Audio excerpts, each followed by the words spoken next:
La transformation économique engendre une transformation de la société. L'écrivain Émile Zola s'est voulu le narrateur des transformations de la France du Second Empire dans plusieurs de ses romans.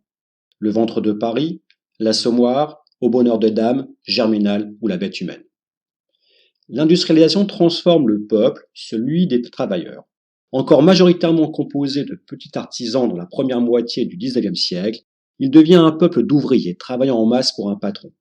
Si les 10 000 ouvriers du Creusot qui travaillent pour l'entreprise Schneider sont un cas exceptionnel, de nombreuses entreprises emploient désormais plusieurs centaines de salariés et le chiffre tend toujours à s'accroître avec l'agrandissement des usines pour répondre à la demande et faire face à la concurrence.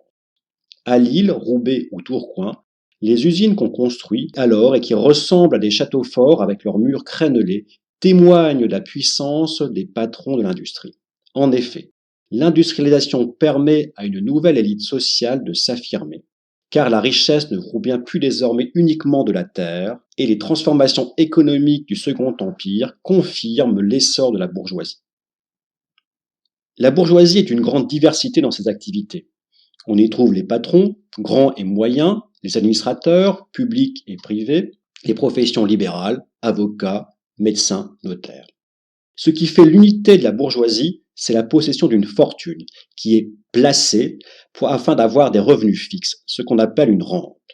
À côté des placements traditionnels, dans les terres et les immeubles, l'essor des sociétés anonymes et des banques modernes permet à la bourgeoisie de diversifier ses placements. Si la profession donne une certaine position dans la société, ce sont les revenus des rentes qui assurent le niveau de vie de la bourgeoisie. L'aisance de la bourgeoisie contraste avec la misère des ouvriers. La misère des ouvriers est un grand sujet de débat au XIXe siècle. Si opinions divergent sur ces causes, personne ne remet en cause sa réalité. Les ouvriers doivent travailler sans relâche pour espérer vivre correctement. L'impossibilité de travailler, à cause du chômage, d'une maladie, d'un accident ou de la vieillesse, fait basculer l'ouvrier dans la grande pauvreté. Les journées de travail sont de 12 heures, parfois plus. On doit travailler souvent tous les jours de la semaine. On fait aussi travailler les enfants dès leur plus jeune âge afin que la famille s'en sorte. Le libéralisme et les nouvelles conditions de travail ont aggravé la situation des ouvriers. De nombreux contemporains s'émeuvent de la misère des ouvriers.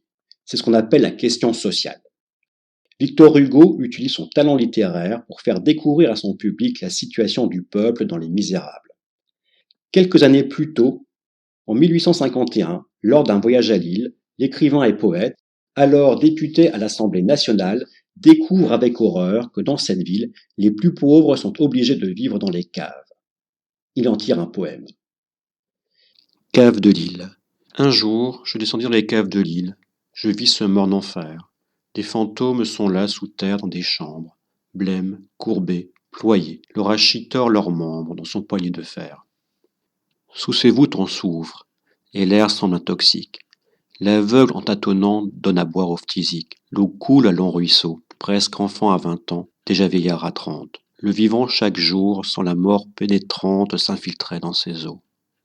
Jamais de feu, la pluie inonde la lucarne, l'œil en ces souterrains où le malheur s'acharne sur vous, ô travailleurs, près du rouet qui tourne et du fil qui dévide, voit des larves errer dans la lueur livide du soupirail en pleurs.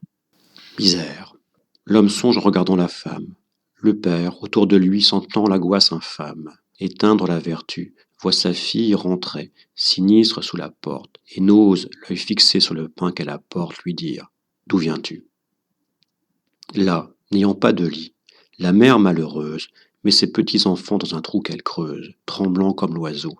Hélas, ces innocents regards de colombe trouvent en arrivant sur le sol une tombe à la place du berceau. Cave de Lille, on meurt sous vos plafonds de pierre. Napoléon III se montre aussi sensible à la question sociale. Avant d'accéder au pouvoir, il a écrit De l'extinction du paupérisme, un ouvrage où il cherche des solutions pour mettre fin à la pauvreté de la classe ouvrière.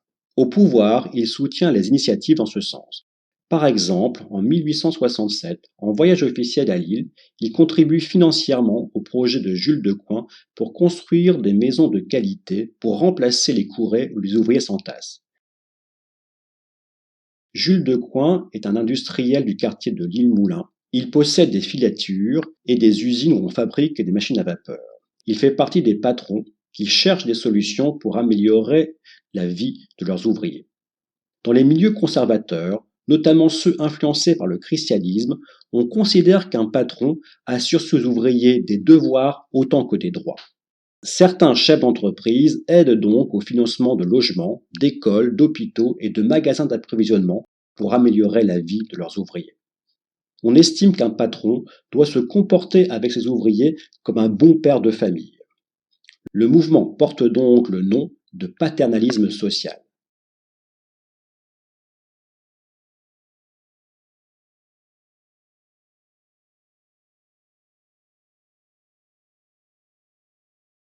Mais si l'ouvrier vit mieux grâce aux bienfaits de son patron, il doit se montrer reconnaissant à l'image d'un fils aimant.